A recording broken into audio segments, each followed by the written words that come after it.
எல்லாருக்கும் வணக்கம், அனைவருக்கும் பொங்கல் நல்வாழ்த்துக்கள். சரி, என் நேரம் மேட்ரு தான் வந்தவங்க. இப்போ நம்ம விடியல் அரசு கொடுக்குறாரு இல்லையா ஸ்டாலின், நிறைய விஷயம் நான் பேசணும்னு நினைக்கிறேன். அந்த வீடியோவை ஷார்ட்டாக முடிச்சிடலாம். இப்போது இந்த பொங்கலுக்கு இவனுக்கு அரிசி, சர்க்கரை, கரும்பு ஒரு துண்டு கொடுத்துட்டானுங்க. எவனா பொங்கலுக்கு சர்க்கரை போடுவானா? வெல்லம் தான் போடுவாங்க. வெல்லம் கொடுத்தா தண்ணி மாதிரி இது குழக்குதுன்ற மாதிரி ஏவா வேலு அவர் சொன்ன ஒரு வருஷத்துக்கு முன்னாடி சொல்லியிருக்காரு. கடையில் போய் நம்ம துட்டு கொடுத்தோம்னா எந்த வெள்ளமாவது உருகி இருக்குதா? அவன் எப்படி கட்டியாக தரான்? உங்களுக்கு திறமை இல்லைன்னு சொல்லுங்கள். சரி, அதெல்லாம் விடுங்க. உங்களுக்கு திறமைன்றது எல்லாருமே நல்லாவே தெரியும். இப்போது நீங்கள் 1000 ரூபா 2000 ரூபா கொடுத்துருந்தீங்களே ரேஷன்களில், அது ஏன் தரல இந்த வருஷம்? கேட்டால் நிதி இல்லைன்றீங்க. நீங்கள் சரியான ஒரு ஆண்மகனாக இருந்தால் அடுத்த வருஷமும் கொடுக்காம இருங்க. நீங்கள் 1000 ரூபாய்க்கு பிறந்தவனுங்க மாதிரி மகளிருங்கெல்லாம் 1000 ரூபா கொடுத்துன்னு இருப்பீங்க. அப்புறம் காலேஜில் படிக்கிற பொண்ணுங்களுக்கு 1000 ரூபா கொடுப்பீங்க. அப்புறம் ஆம்பளை பசங்களுக்கு 1000 ரூபா கொடுப்பீங்க. அந்த 1000 ரூபாயை ரேஷன் கார்டில் கொடுத்தா என்ன உங்களுக்கு பிரச்சனை? இப்போ நான் அந்த 1000 ரூபாய்க்காக பேச வரல. இந்த பொங்கலுக்கு நீங்கள் தராதவங்க உண்மையிலே நிதி பற்றாக்குறை தமிழ்நாட்டில் இருந்துச்சுன்னா அடுத்த பொங்கலுக்கு நீங்கள் தரக்கூடாது. உண்மையாக ஆம்பளையாக இருந்தீங்கன்னா இந்த தங்கம் தென்னரசு, உதயாநிதி, ஸ்டாலினை பார்த்து தான் சொல்கிறேன். அடுத்த பொங்கலுக்கு நீங்கள் கொடுக்கவே கூடாது. நிதி இல்லைன்னு சொல்லுங்கள். 9 லட்சம் கோடி கடன் வச்சுன்னுக்கிறீங்க. 8.5 லட்சம் கோடி கடன்குதுன்னு சொல்லுது கவர்மெண்ட்டு. கிட்டத்தட்ட 9 லட்சம் கோடி இருக்குது. உங்களுக்கு பொங்கலுக்கு காசு கொடுக்குறதுக்கு காசு இல்லை. எதுக்கிட்டாலும் காசு இல்லை காசு இல்லைன்றீங்க. ரைட்டு, காசு இல்லை. ஆனால் வரி ஏற்றுவீங்க, சொத்து வரி ஏற்றுவீங்க, பால் விலை ஏற்றுறீங்க, எல்லாமே ஏற்றுறீங்க. ஆனால் தமிழ்நாட்டில் தொழில் வளம் பெருக்கிறதுக்கு எதனா பண்ணுறீங்களா? வளர்ச்சின்றீங்களே. உங்கள் வீடு நல்லா வளருது, மற்றபடி தொழில் வளர்ச்சி எதனா இருக்குதா? தொழிலை வளர்த்துங்க சாமி, தொழிலை வளருங்க. டைரெக்டாக மக்கள்கிட்ட நல்ல விஷயத்தை கொண்டு போய் சேருங்க. அந்த துரைமுருகன்ற ஒரு அமைச்சர் இருக்கிறாரு, எனக்கு அவர் பேச்சை எத்தாலே எரிச்சல் தாங்க வருது, கோபம் தாங்க வருது. பொதுப்பணித்துறை அமைச்சருன்றாங்க. 62லேருந்துக்கிறேன், 52லேருந்துக்கிறேன், என்னென்னவோ கதை விட்டுனுக்கிறாரு. செங்கம் தொகுதியிலேருந்து ஒருத்தர் கேள்வி கேட்குறாரு நத்தம் கால்வாயை பற்றி. அவர் சங்கம் தொகுதியான்றாரு.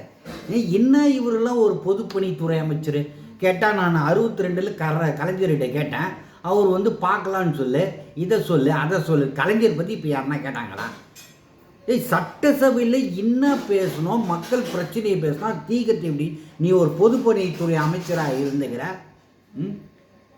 அது ஒரு பதில் சொல்ல தெரியலையா உங்களுக்கு? சரி, இந்த கவர்னர் விஷயம் என்ன ஆச்சு?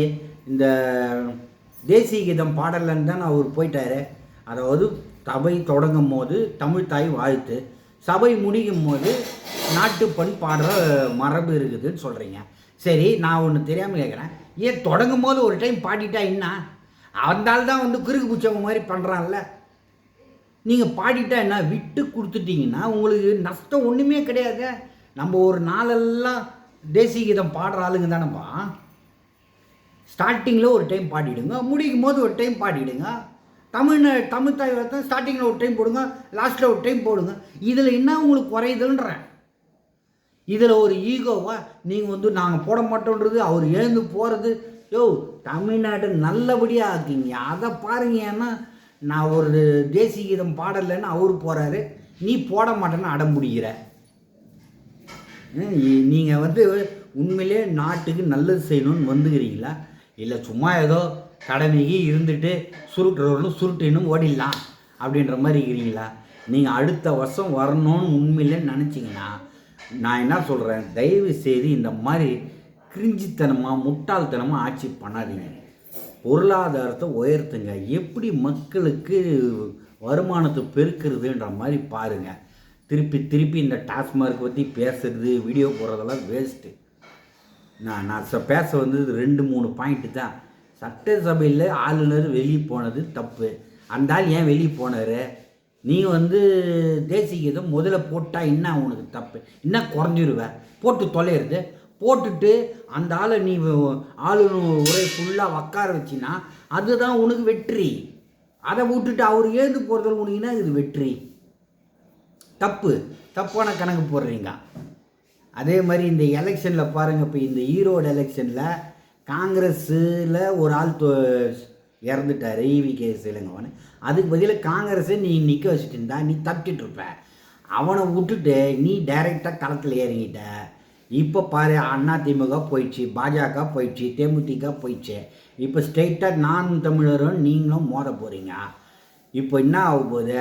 நீ தான் ஜெயிக்க போகிற, அது தெரிஞ்ச விஷயம். நீ துட்டை கொடுப்பேன், இதை கொடுப்பேன், அதை அண்டா கொடுக்குறேன், குண்டா ஏதோ ஒன்று பண்ணுறேன்னு வச்சுக்கா. நான் என்ன சொல்கிறேன், அந்த ஆள் பெரிய ஓட்டு வாங்கிடுவான் இல்லை? இப்போது அதிமுக, தேமுதிக, இவன் அவன் எல்லோரும் பெரிய ஓட்டாக அவனுக்கு போட்டுருவாங்க. நீ 5 லட்சம் ஓட்டு வாங்கிட்டீங்கன்னா அந்த ஆள் கிட்டத்தட்ட 3.25 லட்சம் 3.5 லட்சம் ஓட்டாவது வாங்கிடுவான். அப்போது இன்னும் அதை டெபாசிட் வாங்கிடுவான் அவன். அப்போ உனக்கு கிட்டத்தட்ட இது தோல்வி கணக்கு தான். இது நீ இது வெற்றின்னு கொண்டாடினாலும் மனசாட்சி உறுத்தணும். உனக்கு ரொம்ப தப்பு பண்ணுறீங்க மிஸ்டர் ஸ்டாலின் அவர்களே. நான் சொல்கிறது இப்போதைக்கு நான் இல்லைங்க, நான் சாதாரண காமன் மேனுங்க, தமிழ்நாட்டில் இருக்கிற காமன் மேன். எல்லாரும் போல தான் நானும் வந்து பேஜார்படுறேன்னா ஏன்டா இந்த மாதிரி இருக்கிறோம்? நம்ம எவ்வளோ வளர்ச்சி ஆகினுக்குது, நம்ம தமிழ்நாடு பொருளாதாரத்தில் எவ்வளோ முன்னாடி போயின்னு இருக்கிறோம். நீங்கள் இன்னும் இந்த மாதிரி வந்து ஒரு நல்ல முற்போக்குவாதியாக சிந்திக்காமல் பிற்போக்குத்தனமாகவே இருக்கிறீங்க. அந்த திராவிட மாடலுன்ற வார்த்தையை பிடிச்சி நீ ஏன் தான் அழுவுறீங்க? அதெல்லாம் தேவையா இப்போது நம்ம நாட்டுக்கு? நீங்கள் திராவிட மாடலாக ஓகே, திராவிட மாடல் இருந்து போட்டோம், பெரியார் உங்களுக்கு பிடிக்குமா இருந்துட்டோம், விட்டுட்டு போட்டோம். அந்த சீமான் எதனா பற்றி பேசினாருன்னு நீங்கள் அதை திருப்பி பேசி நீங்கள் கவுண்டர் அட்டாக்லாம் கொடுக்காதீங்க. அதெல்லாம் நம்ம வேலை கிடையாதுன்ற மாதிரி ஜஸ்ட்டு வாஷ் அவுட்டன் போயினே இருக்கணும். நீங்கள் அந்தால பேச விட்டுட்டு அந்தால பெரிய ஆளாக நிற்கிறீங்க. அது வந்து உங்களுக்கு தான் பேக் ஃபயர் ஆக போகுது. நல்லா வந்து தொழில் வளர்ச்சி பெருக்க பாருங்கள், இதெல்லாம் பண்ணிவிட்டு இங்கே யாருமே கெட்டவனாக போகிறது இல்லை, நல்லவன் தான், நல்ல ஆட்சி கொடுங்கன்னு எல்லோரும் நினைக்கிறாங்க. நீங்கள் சுருட்டுறதை கம்மி பண்ணின்னு நல்ல விதமாக ஆட்சி கொடுங்க. நான் எதாச்சுமா வீட்டில் கேட்டேன்னா அந்த 1000 ரூபாய் ரேஷன் கடையில் எல்லோரும் வாங்குறாங்கல்ல, இந்த வருஷமாக கொடுத்தாங்களான்ற மாதிரி கேட்டேன். நான் ஏற்கனவே நியூஸ் பேப்பரில் படித்தேன், நீங்கள் கொடுக்கலன்ற மாதிரி தான் படித்தேன். ஆனால் இதே ஸ்டாண்டை அடுத்த வருஷம் எடுங்க தயவு செய்து. உங்களுக்கு நான் பாராட்டி எங்கள் வீட்டில் இருக்கிற 11 ஓட்டு உங்களுக்கு விழுற மாதிரி பண்ணுறேன். அதை விட்டுட்டு அடுத்த பொங்கலுக்கு வீட்டுக்கு 5000 தரப்படும், வீட்டுக்கு 4000 தரப்படும், எங்களுக்கே குத்துங்க ஓட்டுன்னு வந்து நின்றுட்டிங்கன்னா சரிங்க உங்களுக்கே போடுறேன்ட்டு 11 ஓட்டும் வேறு சின்னத்தில் நாங்கள் குத்திட்டு போயிட்டே இருப்போம். 200 சீட்டு ஜெயிப்புன்றது கனவு கூட காணாதீங்க. அவன் விஜய் ஒரு பக்கம் ஒரு 35 தட்டிக்குவான், சீமான் ஒரு பக்கம் ஒரு 10 தட்டிக்குவான், அதிமுக ஒரு பக்கம் 50-60 தட்டிக்கான். நீ திருப்பி 130 ஜிங்குன்னு உக்காந்துங்க வேண்டியது தான். யோசனை பண்ணி முடிவு எடுங்க. நன்றி, வணக்கம்.